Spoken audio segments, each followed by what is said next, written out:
Capítulo 14. Última tentativa. O efeito foi imediato.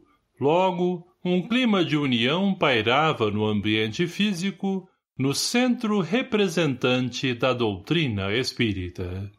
Foi nesse período que Júlio César, acompanhado pelo seu exército, apareceu às portas da instituição consagrada ao espiritismo. Diante disto, os amigos espirituais preparavam-se para a resistência e libertação dos espíritos infelizes. O mentor convocou rapidamente as equipes protetoras, traçando energicamente estas orientações. Meus amigos, é preciso agirmos com presteza. Os inimigos do amor estão prestes a invadir esta instituição. São aproximadamente 400 mentes perturbadas.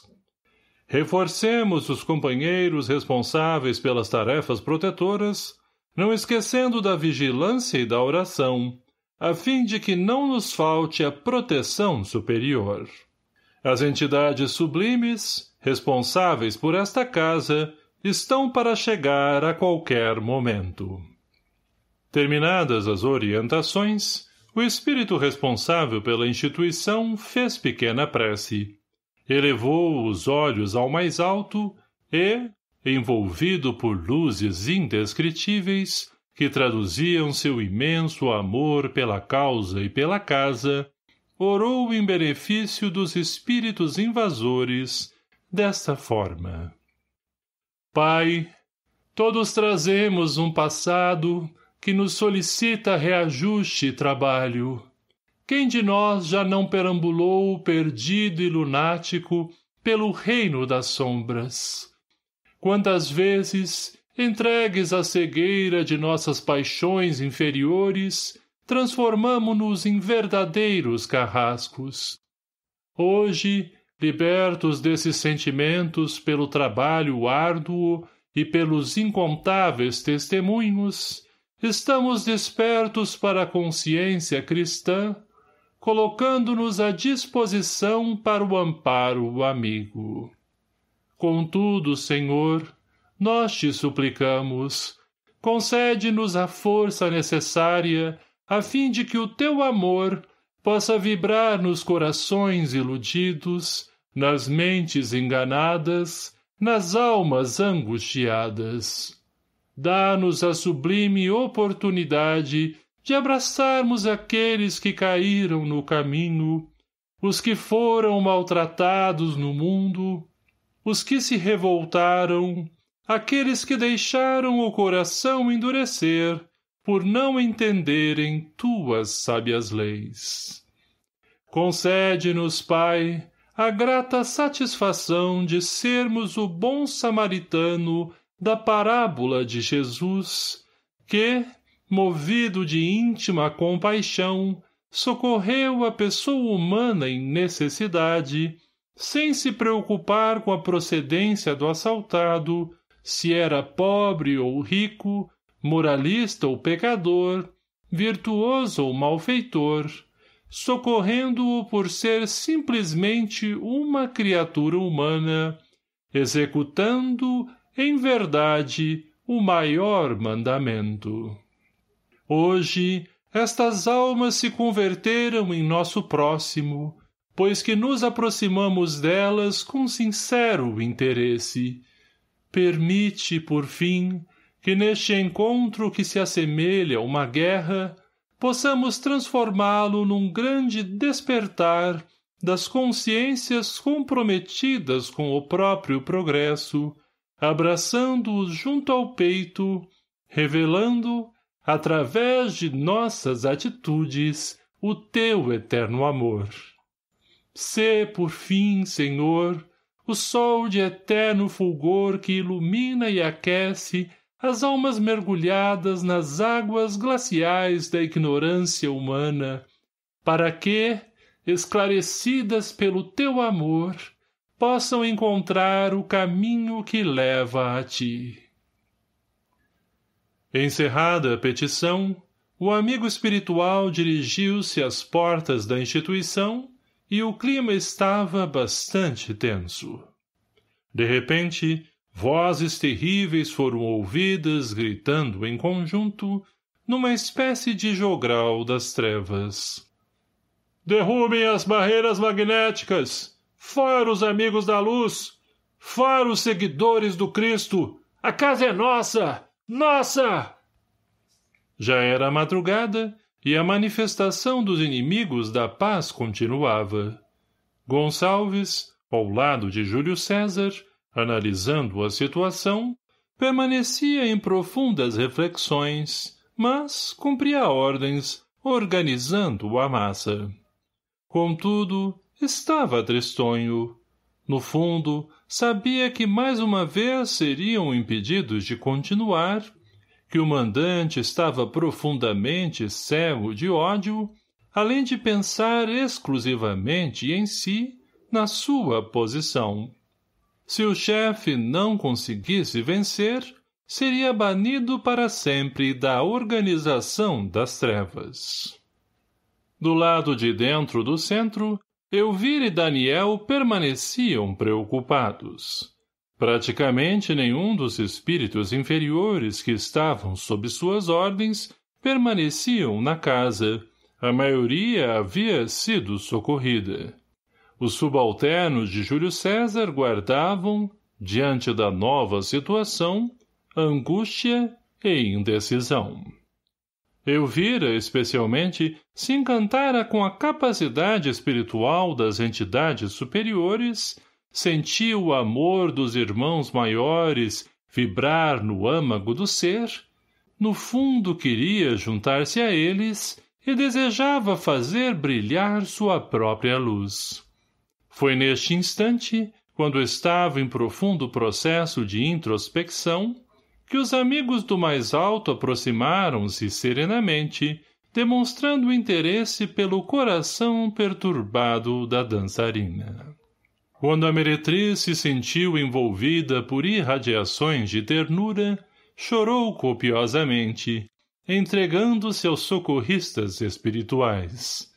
Jamais imaginou que um dia uma daquelas entidades iluminadas, as quais aprendera a odiar, pudesse acolhê-la com tal desprendimento.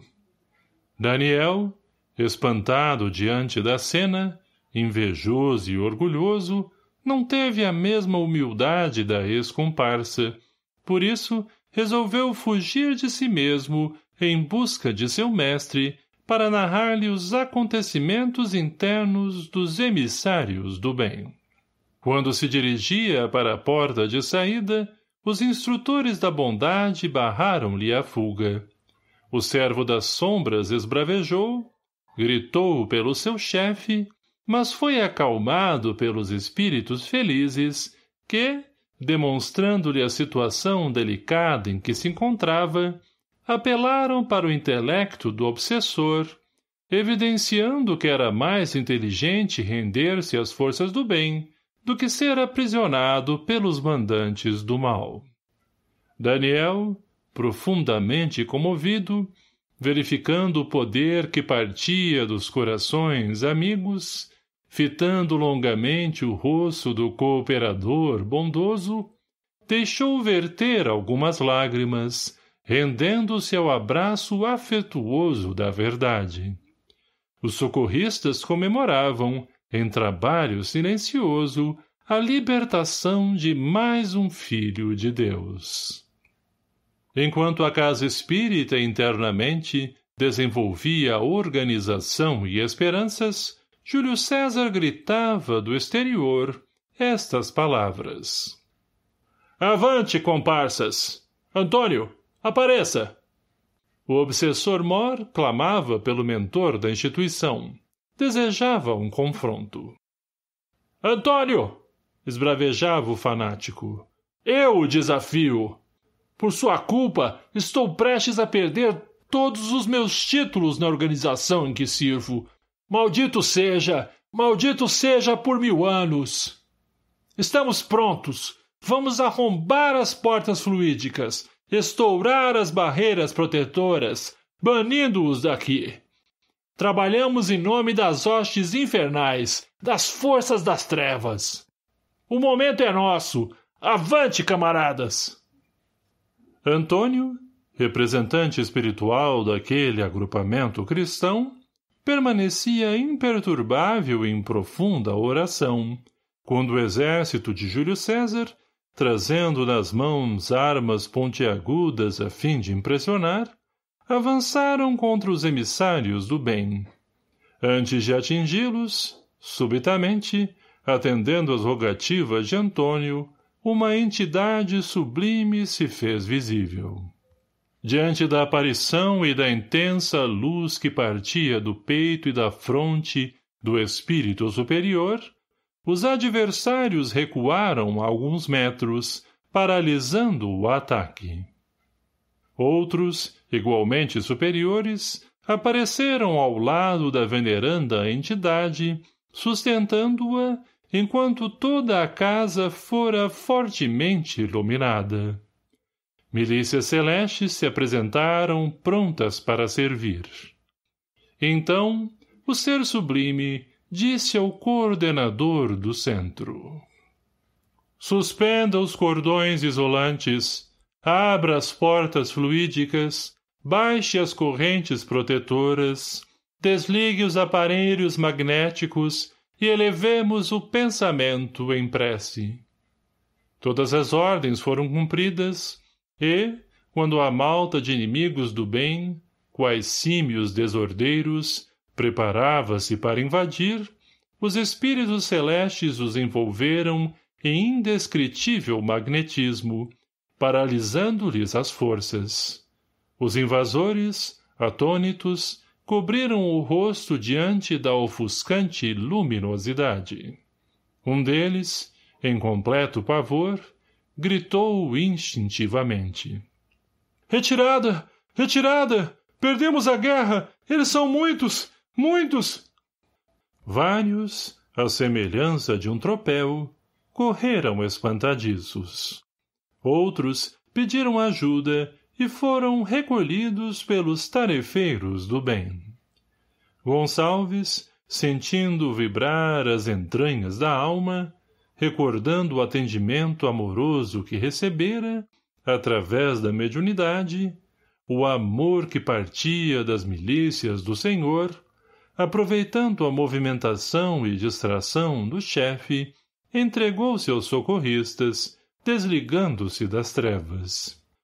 Quando Júlio César se percebeu sozinho no ideal infeliz, quando se sentiu envolvido por vibrações sublimes, conclamando-o ao crescimento, quando raios mentais penetraram-lhe o ser, agitando-lhe as virtudes adormecidas, perturbou-se e, sem saber porquê, chorou.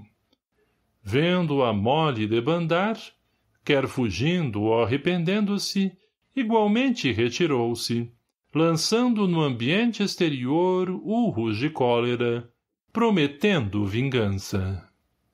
O centro espírita, porém, estava mergulhado em intensas atividades de socorro e esclarecimento. Júlio César, afastando-se consideravelmente, perambulando pelas ruas, trazia os pensamentos atormentados. Aqueles malditos pensam que acabaram comigo? Quem eles acham que são? Eu faço parte de extensa organização das trevas. Como não conseguimos? Estava tudo planejado. Gonçalves! Gonçalves! Gritou o preposto das sombras, clamando pelo servo. E, diante do silêncio que se fez, concluiu: o infeliz deve ter debandado. Fracos, inúteis. O que será de mim agora? Que direi aos meus superiores? Terão mesmo coragem de me rebaixar? Claro, não aceito incompetência. De posse desses pensamentos, Júlio chegou à sinistra cidade que administrava. Alguns poucos espíritos que conseguiram fugir zombavam dele desta maneira: é o seu fim, grande Júlio. Finalmente não seremos mais obrigados a lhe servir. Queimará no fogo da própria incompetência. Inútil, inútil. Você não é mais nada, não terá nenhuma expressão na organização. Nossos superiores já estão sendo avisados sobre a sua derrota. Virão lhe buscar. O quê? Perguntou o mandante, traduzindo nas palavras ira e indignação. Já foram me delatar? Com qual autoridade? Víboras! Víboras! Bradava o representante das sombras em completo desequilíbrio. Saiam daqui! Agora! Pouco a pouco, o silêncio se fez e o coordenador do processo de infiltração mergulhava em profunda depressão. Cansado, humilhado e derrotado, Júlio César caiu no centro da praça, de onde costumava fazer seus discursos malignos. Sentia-se vencido. Sabia que, brevemente, seria deposto do cargo e conduzido às regiões inferiores, onde seria preso. Todavia, o que mais lhe incomodava eram os risos de Augusto, o juiz perverso. Sua sentença seria cruel. Enquanto se dedicava a esses pensamentos inferiores, atraiu para si intensa névoa escura, isto é, fluidos densos e perturbadores característicos daquela região, permanecendo mergulhado em sentimentos de autopiedade e de rancor. No centro espírita, o trabalho corria de maneira satisfatória. Os espíritos amigos preparavam-se para encerrar as tarefas socorristas, quando uma das entidades sublimes, aproximando-se do mentor da casa, solicitou que marcasse para a madrugada seguinte importante reunião com todos os trabalhadores do centro, encarnados e desencarnados, com o objetivo de fazer um balanço da situação, além de palestra de advertência e esclarecimento aos irmãos de ideal. Ressaltou ainda o nobre espírito que não deveriam faltar, em hipótese alguma, Castro, o presidente da casa, Israel, o responsável pelas atividades doutrinárias, e, principalmente, Márcia Boaventura, a companheira responsável pelas entrevistas e vitoriosa no campo dos testemunhos.